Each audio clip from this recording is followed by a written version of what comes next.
Crimson Peak is directed by Guillermo del Toro and stars Mia Wasikowska, Tom Hiddleston, Jessica Chastain, and Charlie Hunnam, and is a horror romance of sorts. It's very similar to The Village in regards to its genre. That was a movie that was marketed very heavily as a horror film, but in reality is more of a romance in disguise. And Crimson Peak is very much like that as well. This tells the story of a young aspiring writer who falls in love with the man who's helping her critique her writings, and they eventually get married and move into this very dilapidated and disgusting old house that needs a ton of work. And just as you might expect, no one really gets any sleep at this house because the nighttime is generally filled with ghosts and ghouls creeping through the halls. When it comes to Del Toro's movies, all of them look incredible. He has immaculate set design, production design, costume design. The cinematography is always very beautiful. The movies he directs all look amazing, and Crimson Peak is one of the best looking films he's directed. It's by far my favorite aspect of this movie. This is a gorgeous looking movie. Also excellent are the 4 central performances. I thought everyone was really good in this movie, but the standout is by far Tom Hiddleston. He's by far the most interesting character in the movie. He has the most compelling backstory as well, and he was great in this film. However,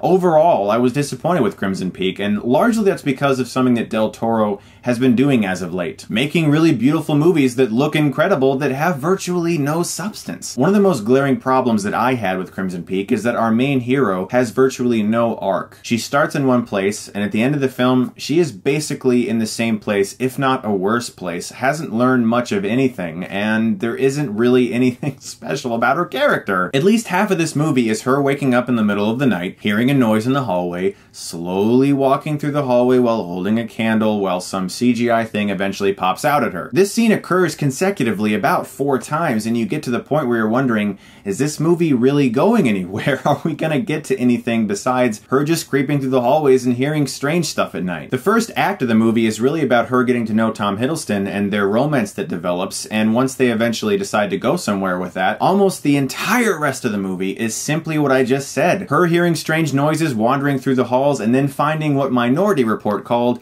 an orgy of evidence. If you've seen Minority Report, which by the way I've just reviewed in my Steven Spielberg series, there's a scene where Colin Farrell finds pictures all over the ground, and he says, "This is an orgy of evidence. Do you know how many orgies I had when I was a cop? None." Because it was the most exaggerated pile of here's everything that implicates this person in this crime that no one ever finds ever, because it's just too good to be true. And without spoiling anything, our hero has this moment in the movie in which she finds just this pile of evidence that just tells her everything you need to know, and it's this long, drawn-out exposition scene in which information is just fed to us that we don't really need, that we could figure out on our own. And I'm on a huge tangent here, but this is a storytelling trope that I've seen in movies lately that is really bothering me. It's an extremely lazy writing tactic. It's a way to tell the audience information without being clever enough to find ways to do it through visual storytelling, which would have made it so much more fulfilling as an audience member watching this movie instead of just having everything listed to us. The other issue I had with this movie is that the dialogue simply did not interest me at all. There's a scene in which our hero has just seen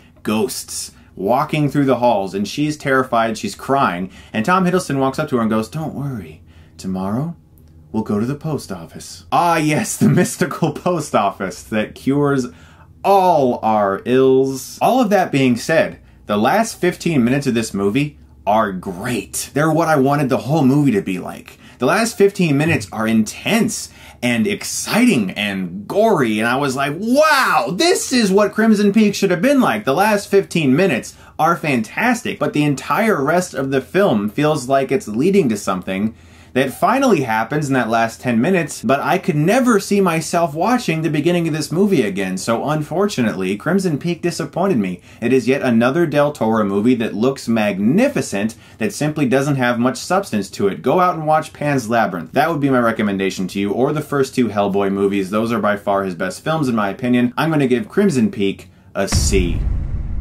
Guys, thank you so much as always for watching. I'm going to have reviews for Goosebumps as well as Bridge of Spies coming out in a couple days. I appreciate it. Thank you very much once again. And as always, if you like this, you can click right here and get Stuckmanized.